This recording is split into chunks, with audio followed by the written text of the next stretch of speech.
السلام علیکم ورحمۃ اللہ وبرکاتہ۔ اعوذ باللہ من الشیطان الرجیم، بسم اللہ الرحمن الرحیم۔ قربانی کی دعا۔ ایک حدیث میں آپ صلی اللہ علیہ وآلہ وسلم سے روایت ہے کہ قربانی کے جانور کو اپنے ہاتھ سے ذبح کرنا افضل ہے۔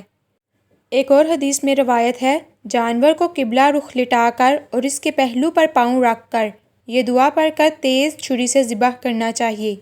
انی وجہت وجہی للذی فطر السماوات والارض حنیفا وما انا من المشرکین، ان صلاتی ونسکی ومحیای ومماتی للہ رب العالمین لا شریک لہ وبذالک امرت وانا من المسلمین۔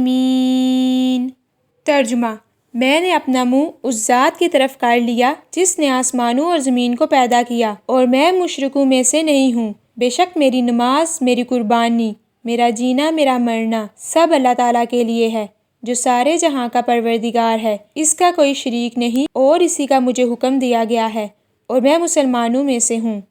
اگر قربانی اپنے اور اپنے گھر والوں کی طرف سے ہے تو کہنا چاہیے، اللہم منک ولک تقبل منی واہل بیتی۔ ترجمہ: اے اللہ، یہ تیری ہی طرف سے اور تیری ہی رضا کے لیے ہے، تو قبول فرما میری اور میرے گھر والوں کی طرف سے۔